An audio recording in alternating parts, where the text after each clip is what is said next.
के बाद एक नई चीजें जुड़ती चली जा रही हैं। कोई कि मारने आएंगे, मार कर आए और आकर के रिपोर्ट किया था कि देखो हमने आतंकी ठिकानों को निशाना बनाया है, तुम लोग ठीक है। रशिया यूक्रेन में वॉर चल रहा है, खोला से इस घटना के इतिहास से कि ये कैसे अंजाम तक पहुंची और कुछ इसके बाद भविष्य में जो होने वाली संभावित घटनाएं हैं उन्हें लेकर आज के सेशन में हम और ये कहते हैं भारत ने हम पर हमला कर दिया है, भारत के द्वारा किया गया आतंकी हमला है। नहीं, भारत के ऊपर इन्होंने जितना तेजी से ब्लेम गेम खेला इससे ये पकड़ में आ गए। मतलब ये ऐसा था कि आपने बिना जांच के, मतलब ये इतना बेवकूफी और मतलब कायराना काम था कि इनके यहां पर सेना ही इनके यहां ब्लास्ट कराती है। इनके इस्लामाबाद में ब्लास्ट होता है, 10 लोग मरते हैं, बोले हाँ भाई साहब 2 कर दिया, सब बराबर हो गया, x=y कर दो। भारत में दिल्ली में ब्लास्ट हुआ, पाकिस्तान के इस्लामाबाद में हुआ, हमारी जिम्मेदारी नहीं है साहब, हम जिम्मेदारी से भाग रहे हैं। ये डर गए।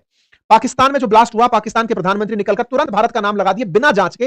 भारत यही चाहता था कि तुम जल्दबाजी करो और पकड़े में आओ। यही पकड़े के कारण है कि अमेरिकी विदेश मंत्री भारत के लिए बयान देते हैं कि भारत बहुत अल्टीमेट जांच कर रहा है और हमको उसकी जांच पर पूरा विश्वास है, वो सक्षम लोग हैं और जांच के बाद ही कोई बात निकल कर आएगी। तो ये जल्दबाजी में किए पकड़ में आ गए। कहते हैं ना, आप जल्दबाजी में गुनहगार के साथ, चोर के साथ दिक्कत क्या होती है कि जब वो चोरी करके जाता है तो वो कुछ साक्ष्य छोड़ जाता है। तो इनके द्वारा चोरी के साक्ष्य छूटे, खुद के लोग भी मरवाए इन्होंने और बदनाम हुए सो अलग। खैर आगे बढ़ते हैं।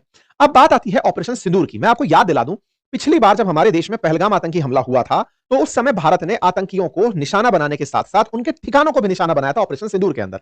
और भारत के द्वारा जब यह बात बोली जा रही है कि हमारे यहां यह आतंकी हमला है, तो इससे फिर से पाकिस्तान की चिंताएं बढ़ेंगी, क्योंकि पहलगाम में आतंकी हमले के खिलाफ ही हमने ऑपरेशन सिंदूर किया था और हमने यह जरूर कहा था कि याद रखिएगा आने वाले समय में कोई भी टेरर अटैक अगर भारत में हुआ तो उसे ट्रीट किया जाएगा as an act of war.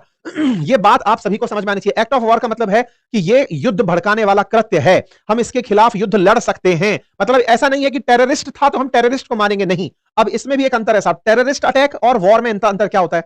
War में नेशन इन्वॉल्व होते हैं और टेररिस्ट अटैक में यूनिट इन्वॉल्व होती है, पार्टी इन्वॉल्व होती है कि भाई जैश ए मोहम्मद ने किया, कि अलकायदा ने किया, कि मतलब जो भी और जो आतंकी समूह है उनमें से किया। तो वॉर जब शब्द यूज करते हो तो वॉर आतंकियों के खिलाफ नहीं होती, नेशंस के खिलाफ होती है।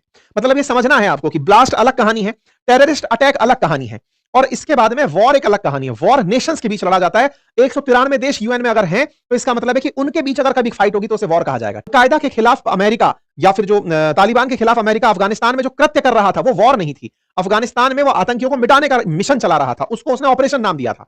यहां पर ध्यान देने की बात है कि हम जब एक्ट ऑफ वॉर बोल रहे हैं, अर्थात इस घटना को ही, आने वाले समय में आतंकी घटना को ही हम युद्ध का घटना मानेंगे। हमारे देश में युद्ध कर दिया गया है ऐसा मानेंगे। यह बात हमने बहुत पहले से अनाउंस कर रखी है।